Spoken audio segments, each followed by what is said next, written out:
Hello, I'm Shayla, and I almost died. Um, so backstory on before I get into my near-death experience. I was assaulted, and that is what kind of led up to me having the near-death experience. I was assaulted in 2000 in the summer of 2008. I was hit twice in the head with a frying pan. My former father-in-law is the one that hit me. He hit me once in the head and once in the jaw. He broke my jaw, fractured my skull, bruised my brain, fractured my eye socket. His family threw my subpoena papers away. Otherwise, we would have went to court and he would have been tried for first attempted murder. Um, so after my jaw healed, I wound up with TMJ and trigeminal neuralgia, rare neuropathic pain disease of the face. And then, so because I have those two diseases, the TMJ causes me to clench because it's damage to the jaw joint. And I clench my teeth at night when I sleep. Well, I had no idea because of those two diseases that I had a cracked wisdom tooth. Now, mind you, I was with a different man. This man was abusive. He had broke my back twice prior to this, and I was severely overweight. I was 400 pounds. I was unhappy. I wanted to die. I had become a widow at 27. Needless to say, I was very, very unhappy and very, very depressed at the time this occurred. I guess my body was just about done on fighting.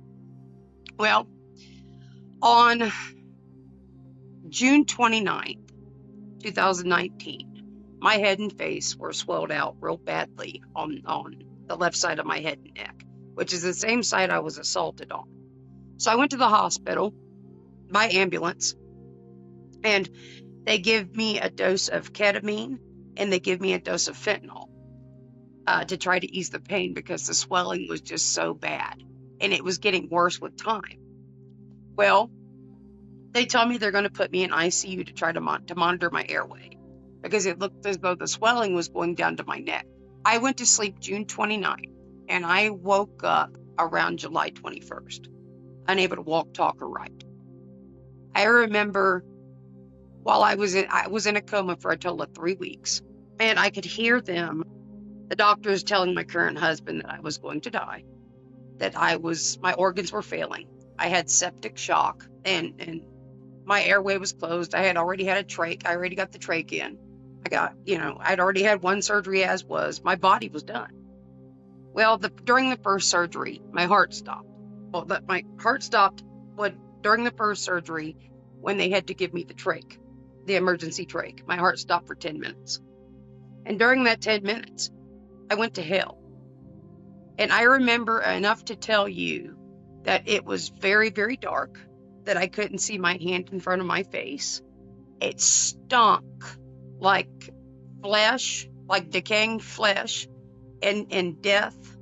And every type of rotten you could think of. It was bad. It was like a decaying animal, but amplified, and like burning flesh added on to that.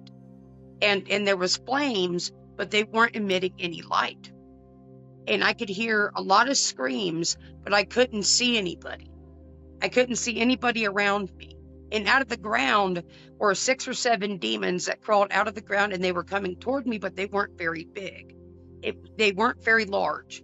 They were I'd say about 2.5 feet tall, and they had on what looked like blue and white nurse uniforms. And they were coming toward me, and they brought me back just before the demons got to me. And I remember after that praying and telling God, I don't want to go back there. And so during that time after I survived the first time I died, I talked to God and I prayed and I asked him to forgive me. And it hit me that I had only one way, that I was either going to go to heaven or I was going to go to hell. Well, the second time I died was on the operating table. And I was dead for 15 minutes this time. And I remember heaven more clearly than I remember hell. I remember seeing God, Jesus's hands. And the reason I knew they were Jesus's hands is I saw the 2 holes. And his skin was this like brassy, burnt, pretty color. And it was like shiny. And there was white light coming off from around his arms. and he was reaching down for me, and he picked me up like you would a little kid under their arms. And I look back and I see my body on the operating table, and they're working on me. And I look back up, and the next thing I remember, I'm on a picnic bench or a park bench, an old style park bench with the wooden slats in the back of it. But these weren't wood. The arms of this bench were made of gold, and so were the legs. And the back slats of it were made of pearl. And in front of me, there was a pathway made of gold. And there was absolutely no darkness, none, no darkness anywhere. And it was beautiful, like 72, 73 degrees. But there was light everywhere, this big, bright, white light, absolutely everywhere, because you're in the presence of God. And over my right shoulder, I see a field of wheat. But over top of the wheat, it was shiny like it was gold. And then I look in front of me, and I see a tree, and it's got what looks like big, bright red apples, and they were ruby red. And the leaves on the tree looked like emeralds, were real shiny and green like an emerald. And I'm looking around in awe of this place. And I look back over my shoulder, and I see my husband that was murdered when I was 27. He was murdered by my best friend over $20 that we didn't have to let her borrow. I see him coming toward me over my right shoulder through this field of wheat. And he comes up and he sits next to me on this bench, and we're talking. And I'm ecstatic to see him, because that was my soulmate. You know, that was my entire world, and he was stolen from me. And he tells me I have to come back. And I tell him, no, I don't want to go back. I want to stay here. I'm good. I want to stay here with you. I can stay here for, the rest of eternity, right here in this one spot. And so he said, well, you got to go back. You're going to do something bigger than you in a few months. I had no idea what he meant. The only thing I knew is that I was not hurting. I was happy. I wasn't scared. I wasn't upset. Unlike hell, where I was absolutely terrified. And I mean terrified. I was like pukingly terrified, so scared that I wanted to puke. And then when I was coming out of the coma, when they would try to draw me out, I thought the nurses were trying to kill me. And I think that just might have been from my brain being inflamed. But heaven, it was different. It was the opposite of everything that I had seen in hell. There was absolutely no darkness. Where in hell, there's nothing but darkness. There was angels, but in the sky, they looked like like you would see the white chemtrails in the sky. That's what it looked like, but it was angels darting across the sky in heaven to go to a different part of heaven to do whatever their mission was. Anyway, within 5 months of me beating death, on Christmas Eve, I started a petition. I started a petition on change.org to shut down Parchman Prison in Mississippi. It wound up going viral. In under a week, I had almost 30,000 supporters in under a week. And by the time February had hit, we had the federal government involved, because on December 29th, a large riot happened in there, or more people died than what Mississippi admitted to. Yeah, heaven is definitely when I came home from that, I remembered being in that coma and I lived in Tucson, Arizona. I remember asking God to make it rain. I wanted to see it rain. It had rained in like 6.5 months, something like that. And I wanted to see it rain. And I have a picture of this, of me standing when I got home from the hospital. The sun was shining. It was beautiful outside. It was a solid 100-degree day or higher, because it's summertime in Tucson, Arizona. And within 20 minutes of me getting home, it started pouring warm rain. We tied a bag around my neck, because I couldn't get water in the hole where the trach was at, where I'd had the trach, because they said I could drown. And so we tied a bag around my neck, and I went and I stood in the rain, barefooted. And I felt this peace rush over me that I had never felt before, because my entire life had been like a war zone.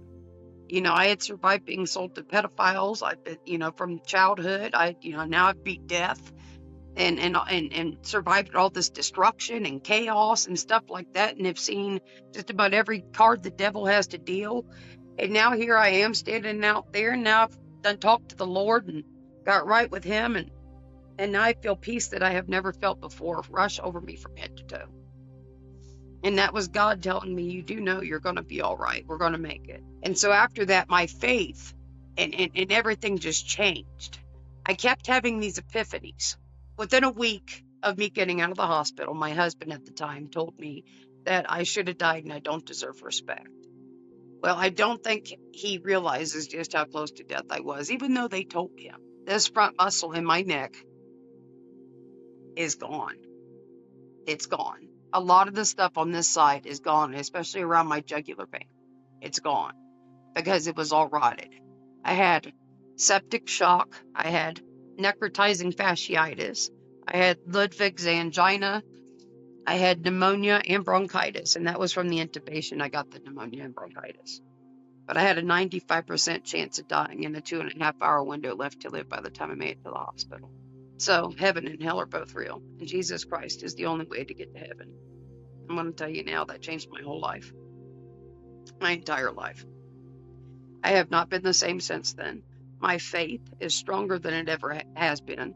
In fact, on the back of this hoodie, it says, Father, forgive them, and it's a picture of Jesus. I don't know, it changed. I try to tell people about this and how to get to heaven. I try to tell them my testimony, and how to get to, that hell, if the devil doesn't want to go to hell, why would we? Yeah, that place is terrifying. I don't ever in my life want to go back, ever. And the only way to keep away from there is Jesus. And that's what most people aren't seeing. Like, it's real. It's real. Heaven and hell are both very real places. The demons, they can come in different shapes and sizes. It's a spirit, so it's not going to have a body like we do, or we only, we're the shape we are in. These things can come in different shapes and sizes, and these things that came out of the ground that were small or looked like they were wearing nurse uniforms, and I think it's because I was in the hospital. Yeah, it's different. It's just different. Yeah, in hell where you feel terror, in heaven you don't.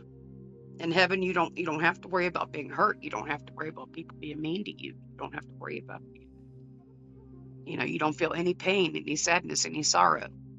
It says in the Bible it talks about saving up your treasures in heaven. All this down here is temporary. This stuff's not going to get you to heaven or keep you out of hell. It's not. It's just not. I wondered if it was real, but then I know what the Bible says. I know what the Bible says, and I understand that. And then the fact that the one thing I see in my mind every day is Jesus' hands coming out of the left corner of a room. I still question, was it all just a big dream? Or was it real? And then, he kind of confirms, no, my child, that was very, very much real. Especially since it confirmed the fact that, when I went to heaven and my husband that had been murdered almost 10 years prior to this, told me that I was going to do something huge in a few months. And within 5 months, I started that movement. That was pretty telling that it may not have just been a figment of my imagination. Thanks for listening to my story. A little bit of an update on the movement. A video was released by Pepperdine University, and it went from the most violent prison in America to them now worshiping the Lord. If you want to know more about the movement and how you can help, the link is in the description below. I hope you have a blessed day.